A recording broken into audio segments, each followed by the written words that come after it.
My name is Alex Coburn. I'm an anthropologist, safari guide, and wilderness explorer. With a habit for getting into some unusual situations. Crashing bar, Jeff? Yeah, sure. I've never been more uncomfortable in my life. I wish I was somewhere warm. Fueled by a passion for wildlife, I search the world for conservation solutions. Because if you don't believe in climate change, you. Best of luck to you. It smells earthy and grassy. And on this adventure, you're part of the team too. I'm not even gonna finish sure. I'm just gonna shovel this in my mouth. It's so green and lush. Shabona Shepard. What the hell is happening? This is nuts! So let's go save the world.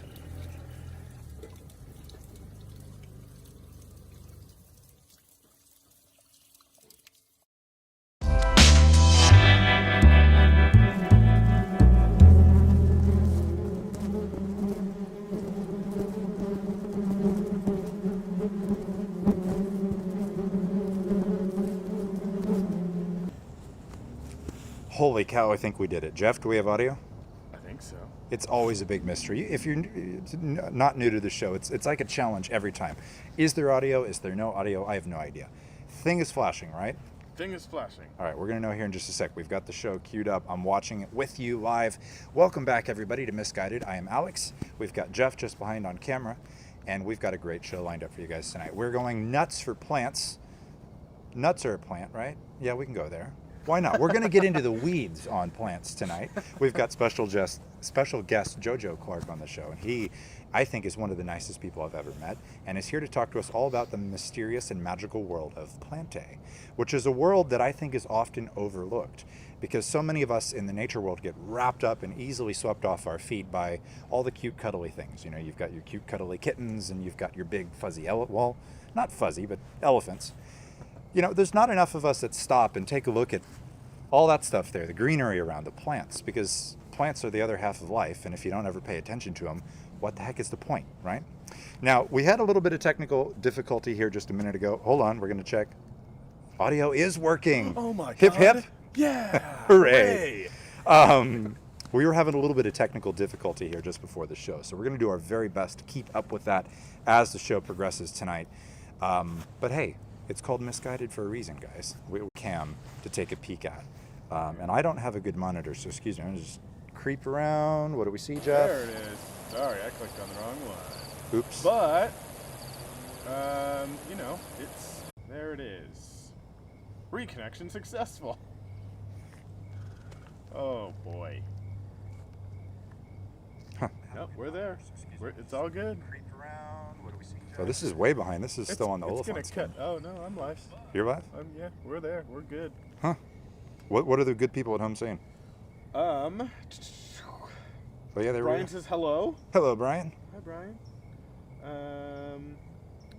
A year of doing this, and Alex is still surprised when it works. I'm not surprised. I'm blown away. Yeah. There's a difference. All right, Manga Bay News. Now, Manga Bay News, I think, is one of the most remarkable places in the world because they're one of the only groups that hasn't sold themselves to Disney yet.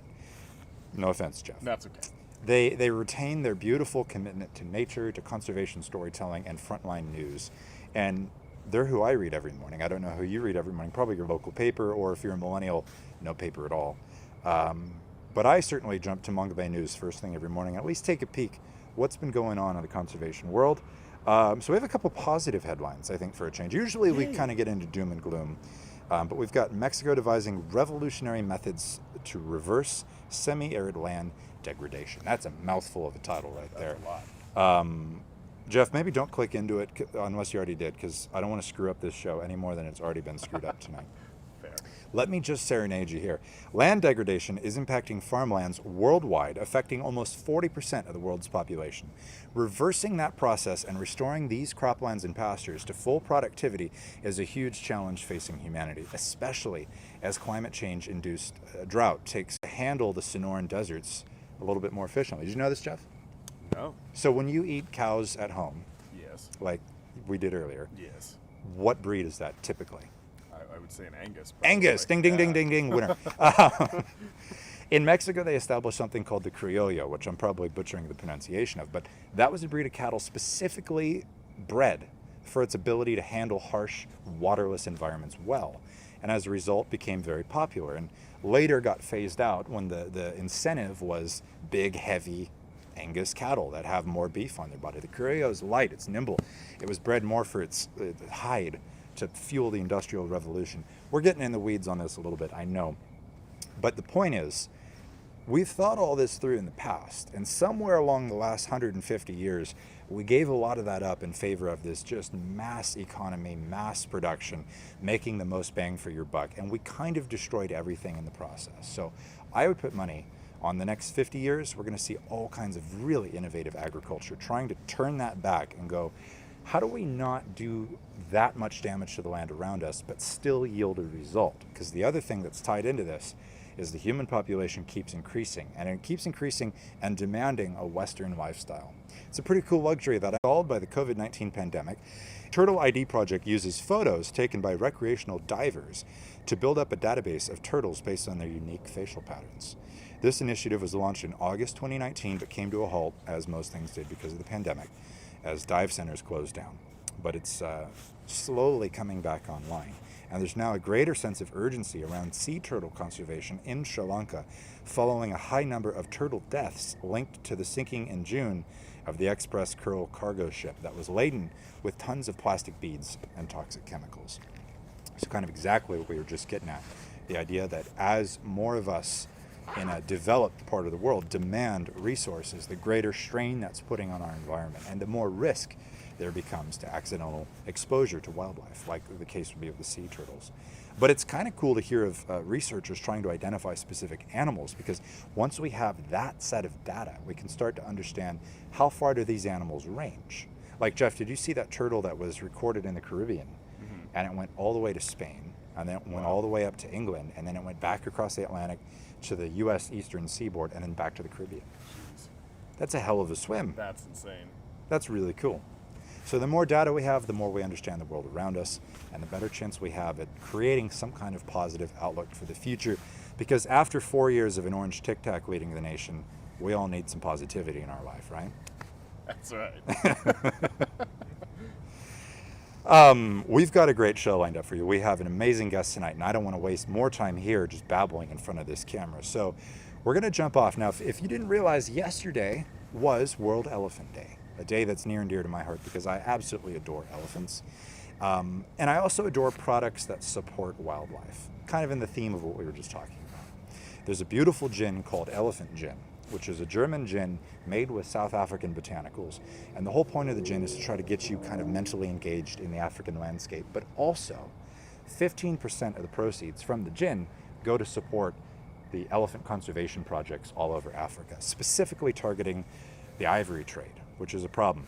No matter what country you're in Africa, if they have elephants, those tusks in some capacity will be poached, brought to Kenya and brought through the port of Mombasa and then shipped out largely to Asian markets. It's still an issue. I wish I could deliver a little bit more positive message. But thanks to products like Elephant Gin, they're creating some baseline of awareness where people at home who might not be interested in animal stuff regularly might see this product on the shelf, pick it up, and just through casual observance, become part of solutions contributing to a better planet for everybody. So I had a chance a little while back now, actually, to catch up with a good buddy of mine, sit down over a glass of gin, and talk about all things elephants and spirits. So Jeff, if you wouldn't mind, take us away to the elephants and spirits.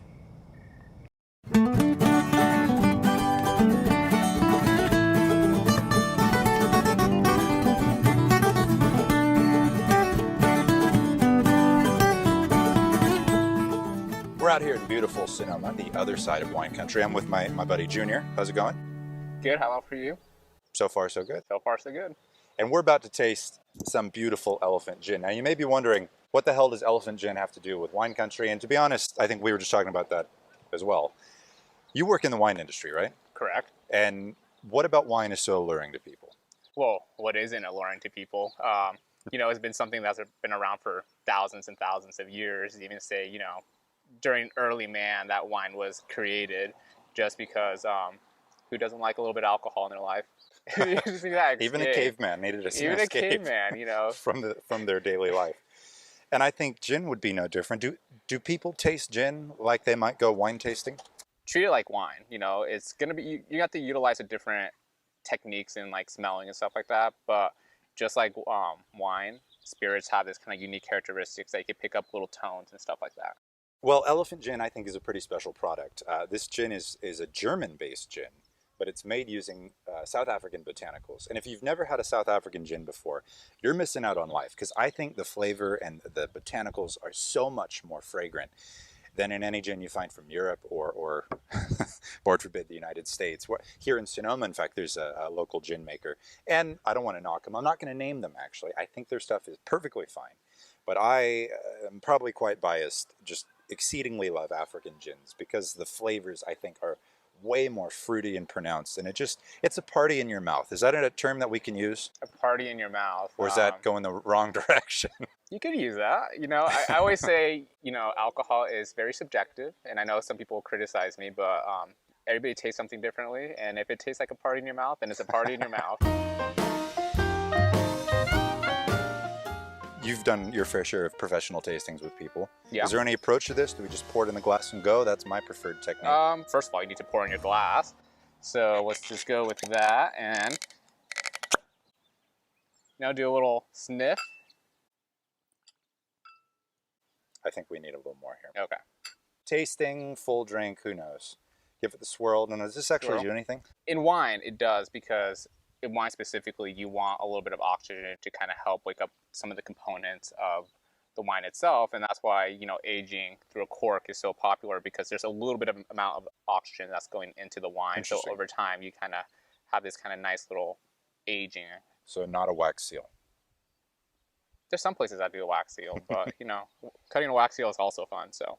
All right, now first notes here. I'm going to just swirl it profusely. Oh, I was going to say don't swirl profusely. Profusely. Let's just get that all mixed up. Right off the top, I smell a hospital room. Hospital room? It's probably the alcohol. Okay, I smell more. So like a characteristic of gin is, you know, a lot of them. Christmas trees. Maybe there's a Christmas tree in that hospital that you were at, but this one you kind of do get those botanicals, and you get kind of these like nice little fruity tones to it. You know, you do get a little bit of ginger and a little spice as well, so that's really nice. Well, I guess let's just go for it.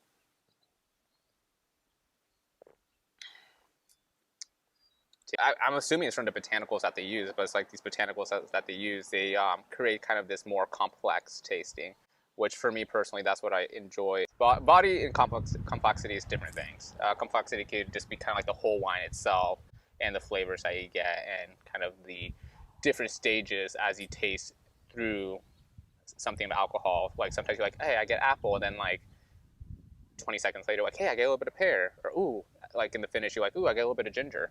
So you could. What kind of world is projected for us when many schools and stores have emptied, yet commercial markets selling live wildlife for human consumption remain full? Thought to have been the birthplace of COVID-19, these markets continue on, leaving wildlife exposed to extinction and leaving us exposed to future pandemics. Protecting wildlife means protecting us. Take action now at protectwildlifeprotectus.org.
The internet world, me, JoeJoe Clark. Happy to be on YouTube. Idealistically here, Ideally, the audio stays with us the whole time. We're going to always try for that.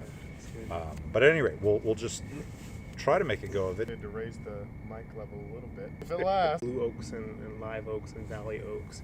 Structured tree that had so many turns and twists, and even on the tree there were so many animals or different types of plants on the tree that people like roses or when you get into the world of plants, because where do you start, right? Where do you begin? Like, there's a common name and then there's a scientific name. If you just find that one plant that is so intriguing to you, then that's where you begin.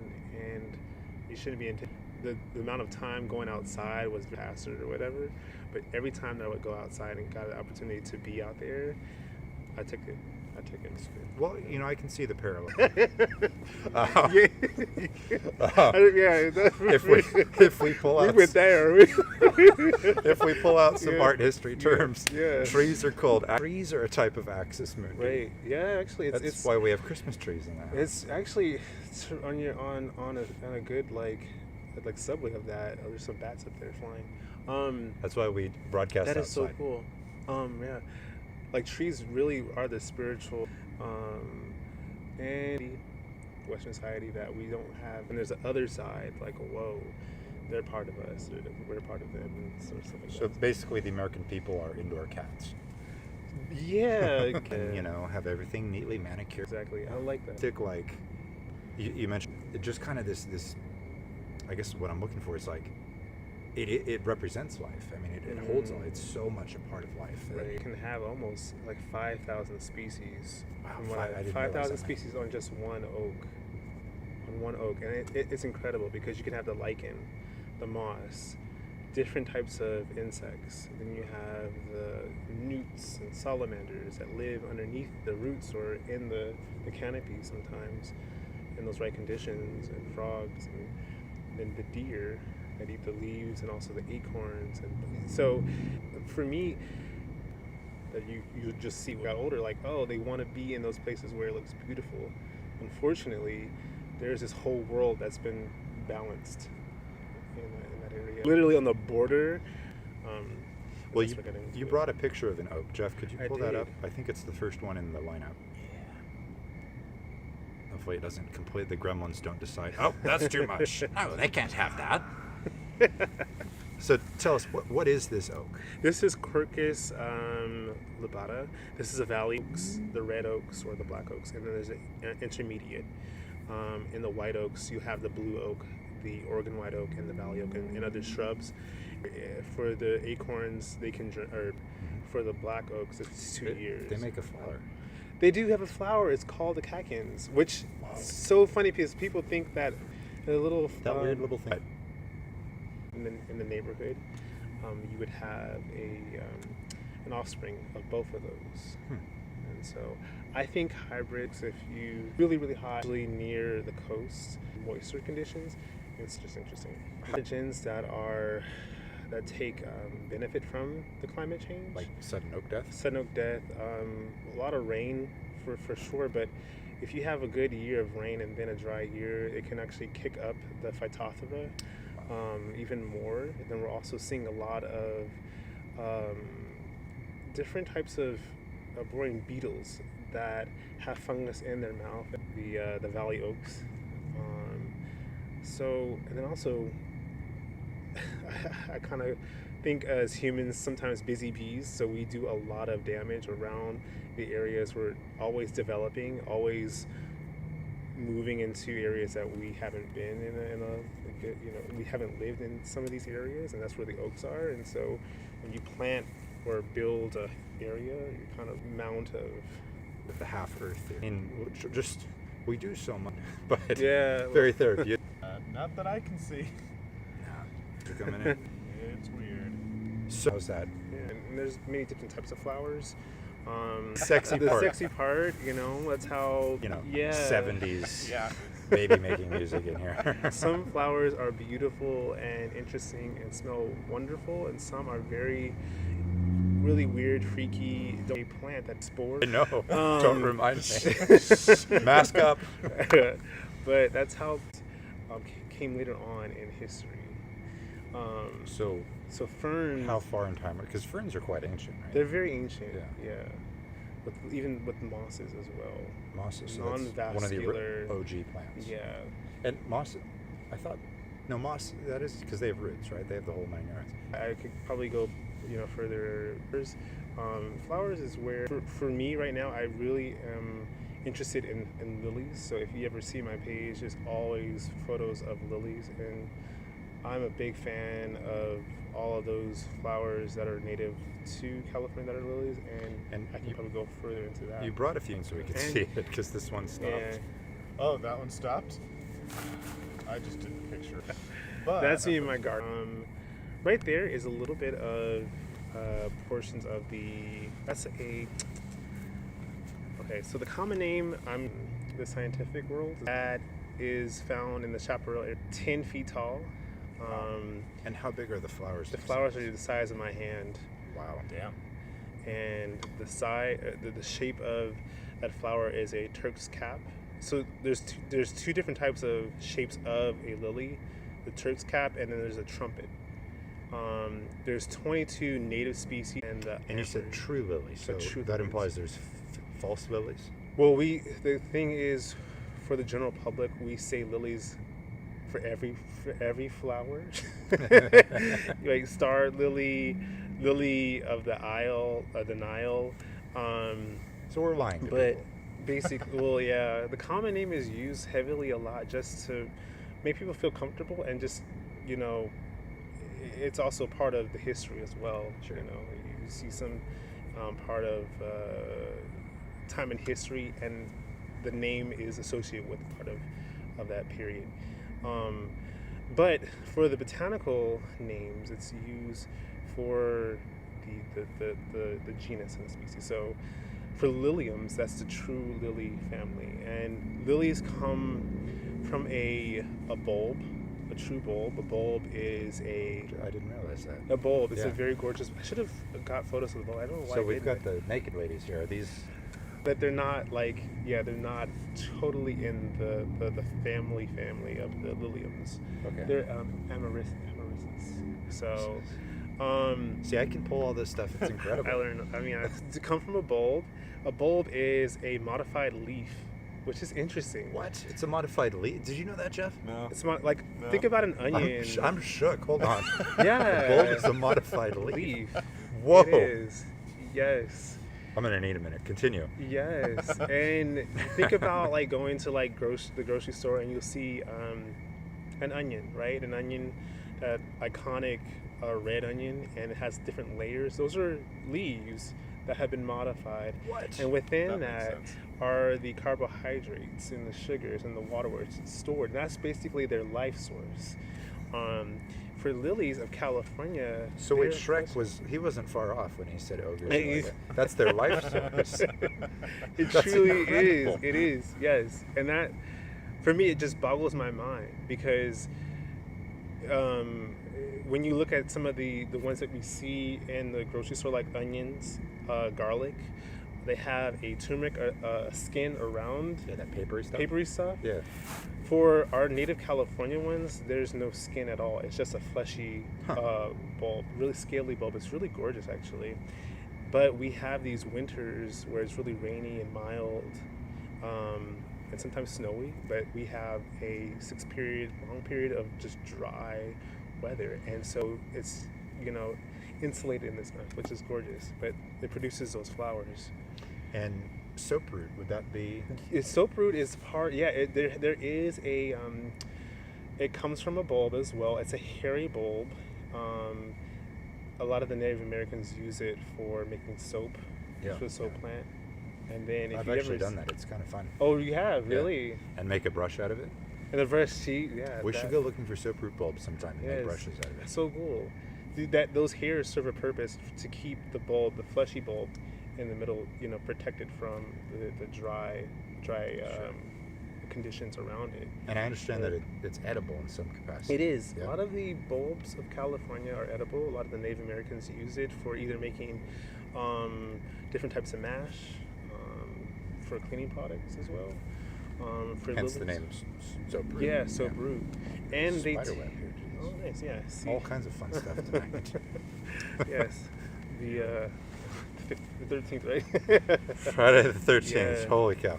Um, Don't worry about it. Okay. Oh, cool. Where were we?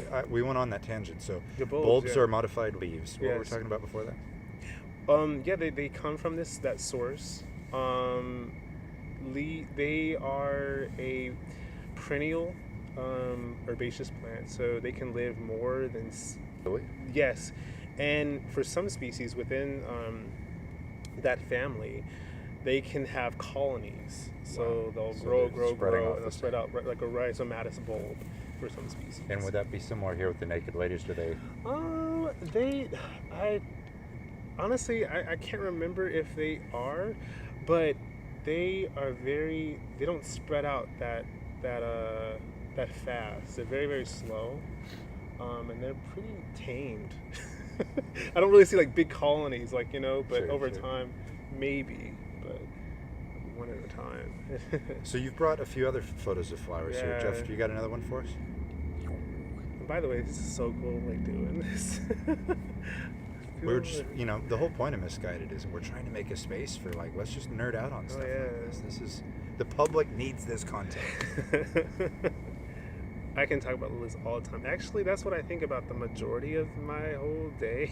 So you get up and just... It's lilies, yes. Good morning, wife, and then Yeah. lilies right away. And the thing is, because I grow them too.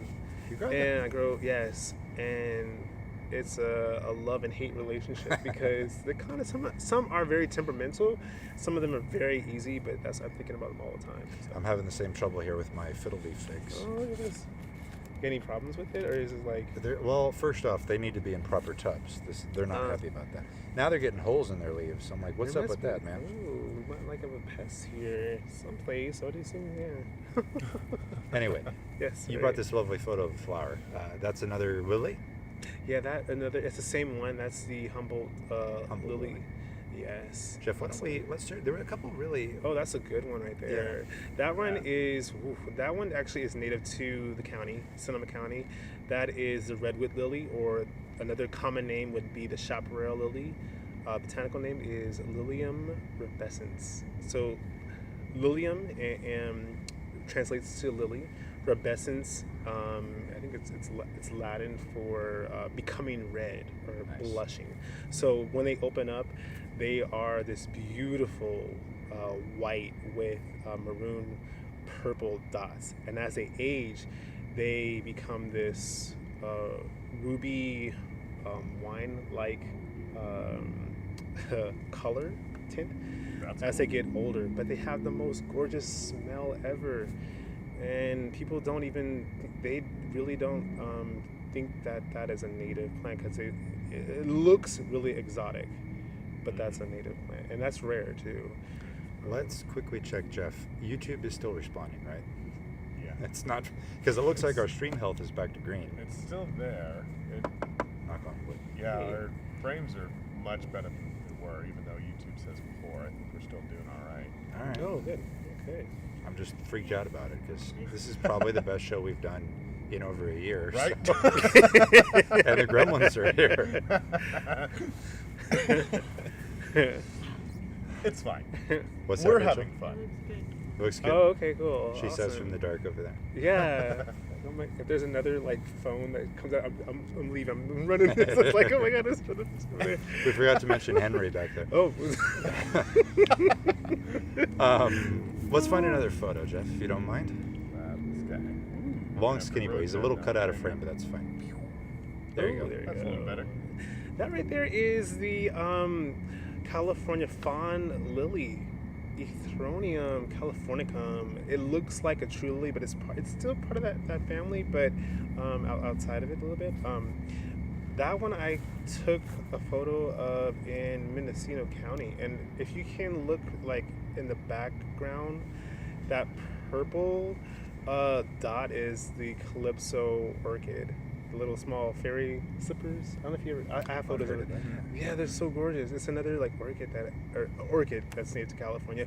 But So my journey has basically mean all the different like bulbs that live in the ground. Bulbs, tubers, rhizomes that have a life within an organ that lives underneath the ground. Like the onion. Yeah, yeah. So this is really your avenue here. The lilies, the bulbed. Yes, I And love them. you said those are geophytes. Geophytes. Geophytes. Yeah, There's going to be a quiz later, folks at home. Geophytes. I think that if I'm getting my Latin correct, so geo, earth, fight, life, so earth life. Earth life. Yeah.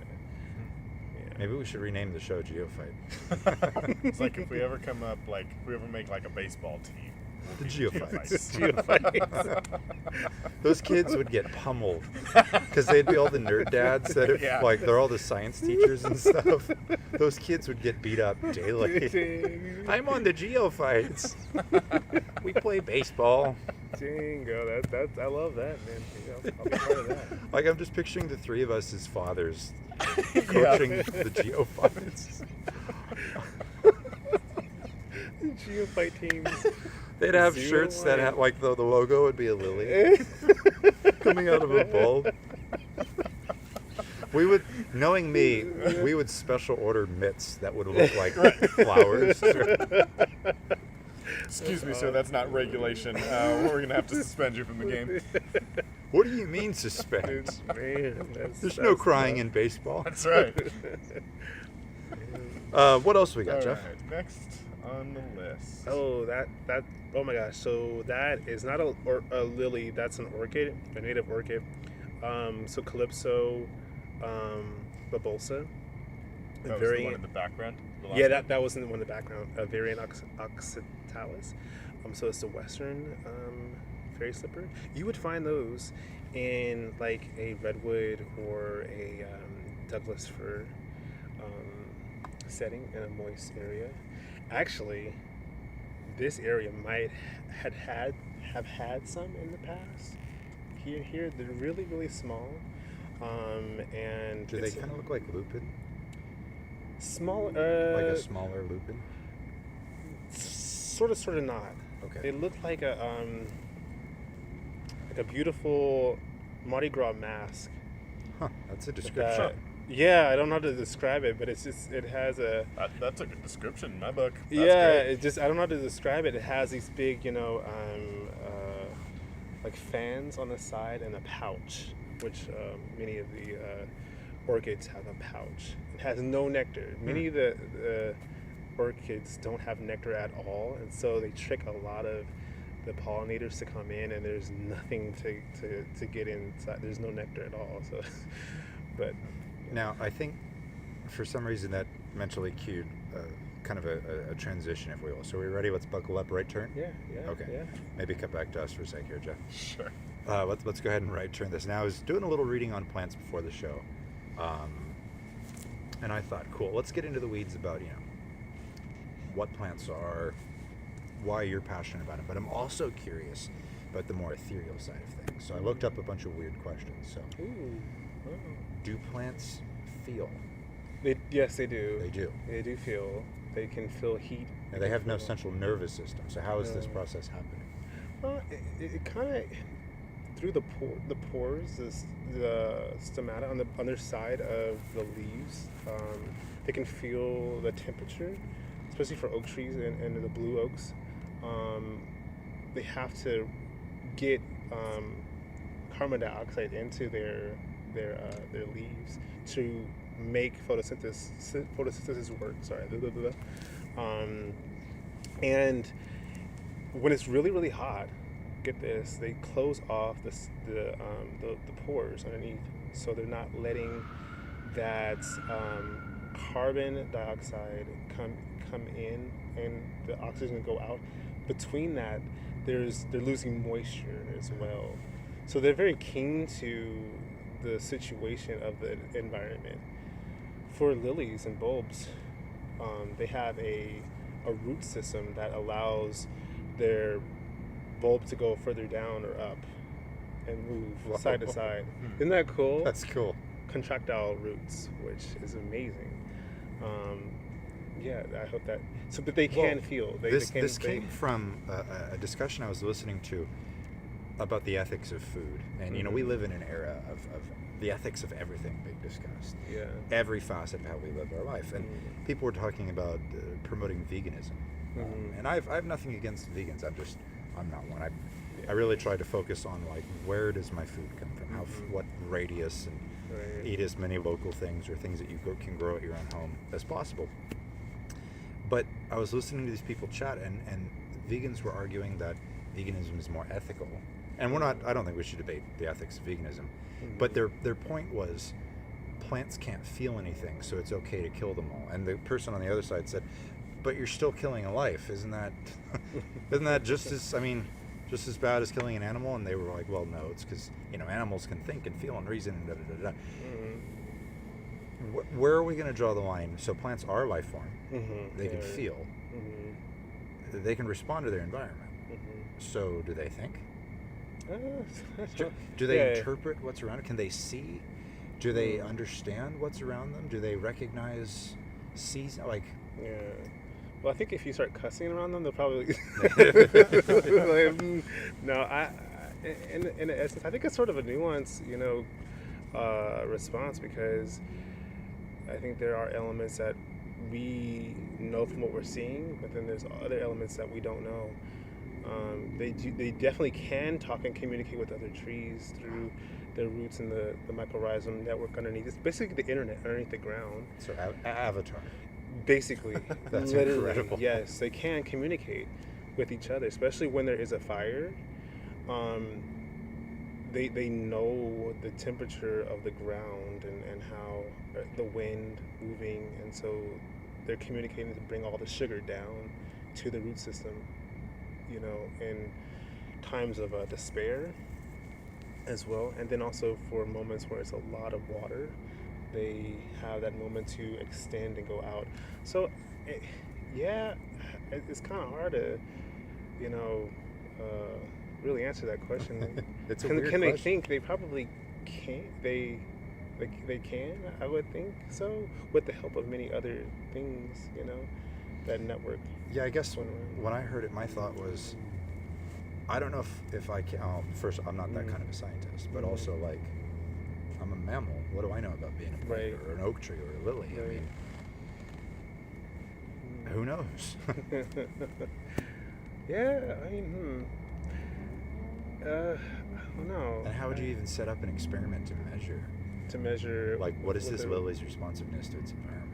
Yeah, and I feel there's a lot of studies that have happened with, you know, not necessarily with lilies, but other types of plant life material.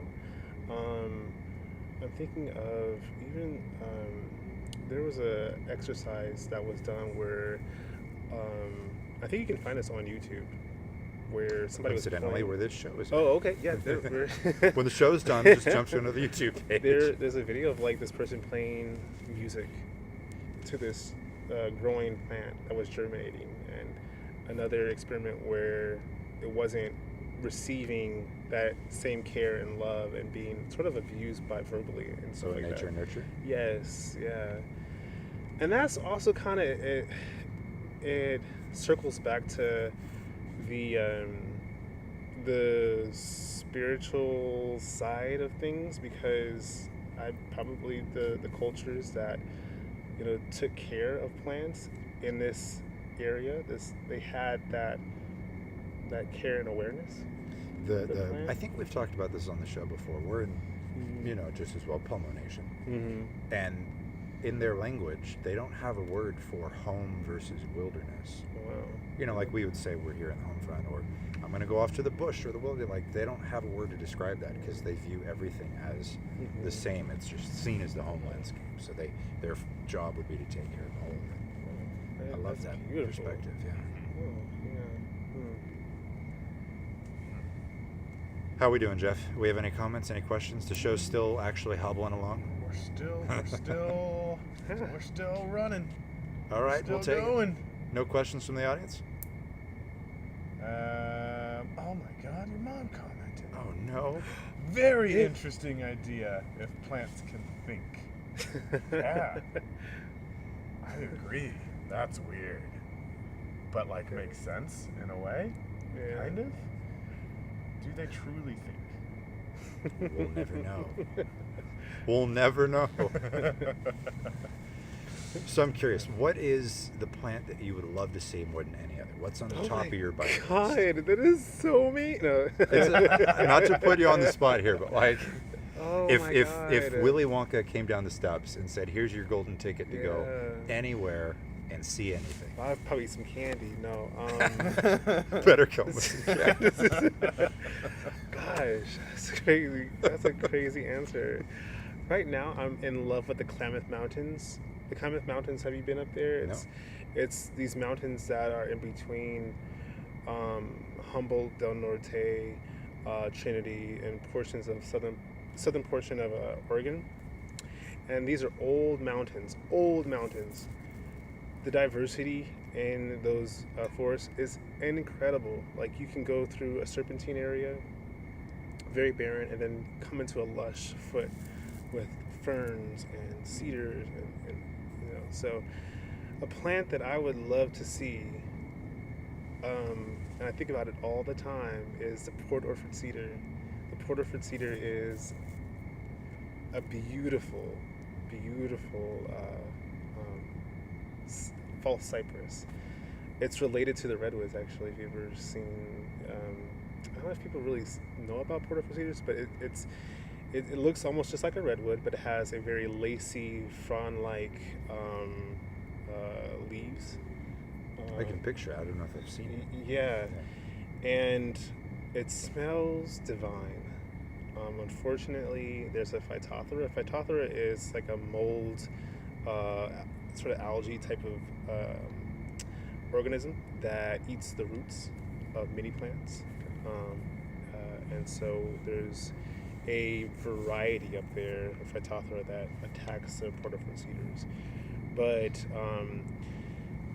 if you ever get a chance to see them, please take me with you, because that is one tree I love. And I love trees. I love many native trees, but that one is so ancient. It's so weird. It's really rare as well, and it's native habitat. People use it all over the world in landscapes and stuff like that.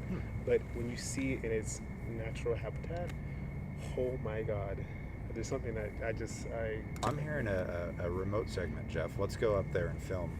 We'll go Absolutely. JoJo. Let's do like a hiking segment, a remote. You actually don't get the option. You're gonna go. I'll take it. Can the cat come? Can the cat come? Put her on a leash. Yeah, Port Orford cedars are one of my favorite trees.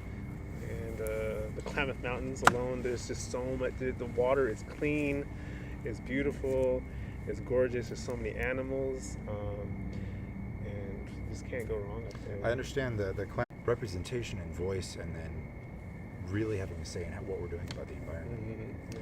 Which reminds me, did you see the headline recently that said the Forest Service is now putting a moratorium on burning? I did not know. No. So they don't want to do controlled burn, and their policy for any active fire is to put it out immediately, which is kind of backward thinking, like by 30 or 40 years. Yes. I mean, first of all, I think the Forest Service has a lot of money to fund a lot of anything. So we're bombing a lot of stuff in the Middle East. So we don't really have enough money to take care of the forest. It's funny where money goes. Where the money goes. I mean, it's kind of funny because we're coming to this conversation. The government is coming to this conversation very late. We're coming late to the table. You're trying to figure out how to deal with fire, because fire was always a part of California history, no doubt about that. And for the way that we're trying to time it, and knock fires out where we need to actually be having fires, it's going to be this really interesting game going back and forth in the next couple of years. We'll see, so yeah. It's scary now, though. It is, yeah, and it's going to get increased. It's really I think people are being more aware than ever before. I think. I hope. They're just blind. I don't see any fires in California. Yeah, or being afraid of it too. There's a level of respect, but then that's also one of the most, most powerful tools to, Yeah. you know, It is that balance of it like, is a balance of it. it's healthy to be afraid of it because obviously it destroys everything. But Yeah, it's a part of the landscape. right. This, would you say most of California is naturally fire adapted? Pretty much, Yeah. yes. There's sections in California that would have fires, maybe like 5 to 25 year intervals, or for 100 to 500 years on the north coast where it's really, really moist. And hopefully it will sort of stay moist in a couple of years as climate is changing. But then also the Native Americans would also apply that, a year, 2 years, depending on what they needed.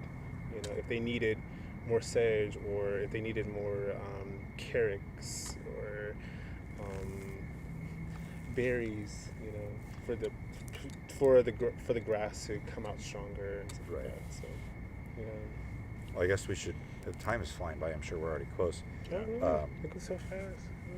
To try to start bringing this bad boy to a close, let's talk about grass.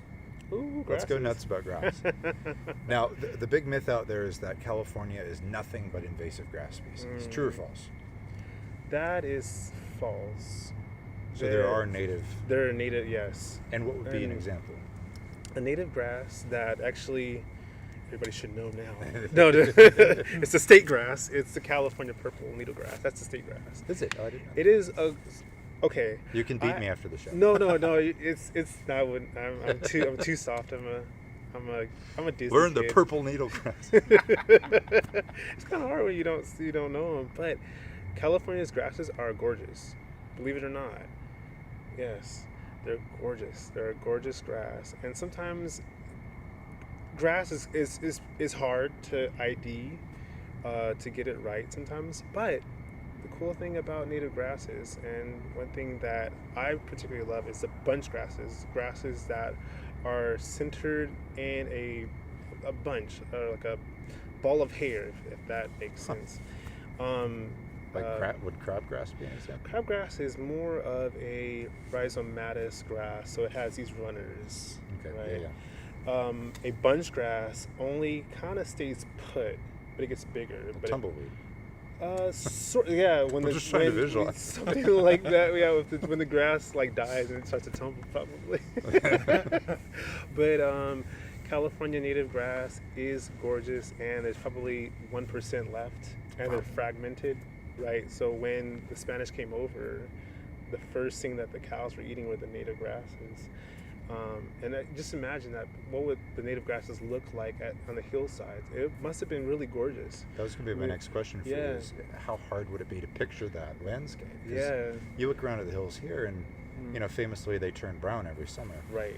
Do purple needlegrass turn brown? Would that have been the case? Yeah. Well, they do go dormant, but not as fast as the annual grasses.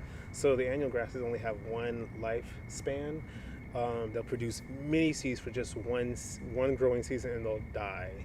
The reason why they die is because they're not getting any more rain. But for the purple needlegrass, which has a big root system that goes really deep down in the ground, it can live for more than 500 years. Right? That's insane. And they take time for it to grow, not as for the annual grasses, which they germinate, they go into fruit, they spread out. But just imagine that would be so. I mean, that's one of the things I kind of, if I found a genie, and that was one of my wishes, I would want to see old California. Yeah. I would want to see that, because how they managed it, and they're just beautiful grasses. But yeah, they do go dormant. It would take longer for it to look really brown, or. Well, I guess it was kind of tied into fire, like we were just talking about. I was curious. So if they're greener longer, or living longer, then historically fires in California wouldn't have necessarily been these super aggressive, Right, exactly. Yeah. large. We're seeing this in part because the fuel on the ground are things like oat grass and ryegrass that are lush, big, and dry, right? Yeah, they're very tall. Yeah. They grow pretty fast. A meter or two up. And the thing is, there's a seed bank in the ground every year. So even if you did burn it, that seed from last year and the year before that would come back and come. You know what I mean? And So you is would it possible to eradicate? It can. It would take. The thing is, we just don't put the money into it the way that we should, like infrastructure of the roads, or you know what I mean. Like all the other things that make sense. Exactly. If we did put money and time, and actually the knowledge, if the whole general public really knew what they could do about, you know, like for broom or whatever to eradicate it, we would have the money and time to eradicate it. But we don't. The main thing is that we just don't know. There's a huge gap in There's a big, because when you see a grass, it's just a grass, right? For many people, like, it's just grass. Like, so, you know, but honestly, there's native grasses that are so gorgeous, so beautiful, and have a purpose, you know. And one of my favorite things, actually, one of my favorite grasses is the fescues. I've heard of that. Yeah. So I don't know it visually, but I've heard of that. Yeah, so it's another bunch grass, and there's California fescue, there's Idaho fescue, the Idaho fescues, very beautiful, like the dusty blue that are in the mountains or the hillsides. They just hold the earth, they stabilize the earth so well, and they're gorgeous, and they're underneath the oak. I'm a gardener too, so when I see a whole hillside of native grasses and oaks, we good. We like it. That's my like, wow, that's amazing. That is rare. That is rare, an undisturbed setting. Yeah. You might find that in places like Annandale or different parks in California,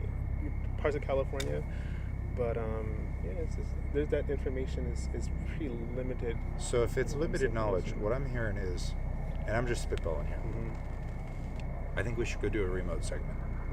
Let's go to the state capitol and protest. Let's go out. Let's campaign for native grasses to the state senators at the Capitol. Let's do like a Michael Moore style bit. We'll all go in there, we'll have like paperwork and try to talk to a senator about what are you doing for the native grasses of California. Let's make this happen. Hey, I'm for that. I should have a t-shirt somewhere. Native grasses, what are you doing? Vote for native grasses. I'm dead serious. That's awesome. If like you say, no one's talking about this, but it's such a key part of the fire equation, or just the ecosystem. Let's do it. And the funny thing is, we're kind of living in a generation right now where we have a lot of information out there, and so there is a lot of there's a community for native plants society on Instagram and stuff. So it's getting faster and faster, but the mass population of California and around the world, they really don't know what is really native to their area. So I guess here to try to pull everything together, I think the three of us have certainly spent a lot of time with groups of people talking about nature, because you lead nature walks. Yeah, right? I do. Yeah.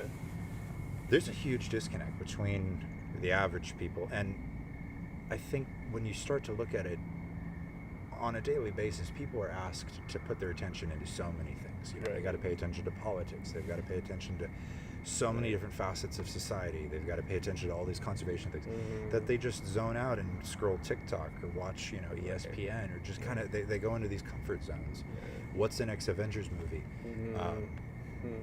What is your conservation soapbox? What message do you, when you give a tour or a walk or something, what makes you walk away and feel like, at least I was able to communicate that, like, this is my really important talking point?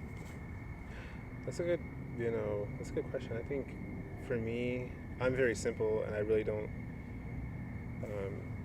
I don't want to work myself up so much, because I know I can let myself down for people who especially because I work with kids and sometimes they don't care.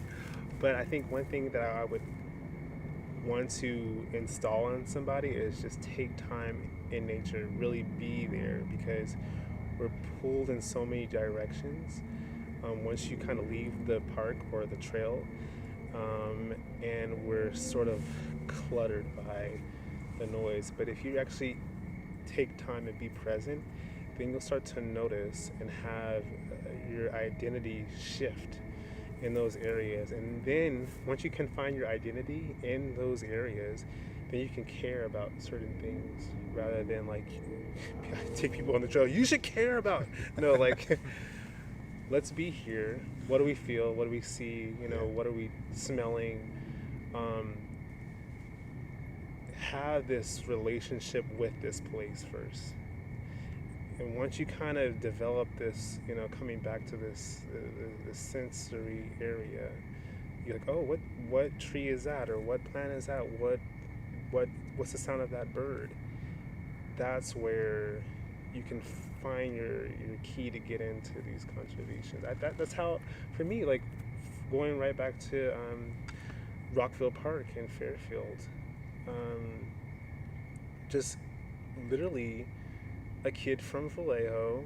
All my brothers were either into sports, entertainment, or whatever that, you know, and I just went out on those trails every time, and I'm like, this isn't like this. Nobody knows, and really nobody knew the name of those trees in my family, and that's right, because you know it's just they were just trees, right?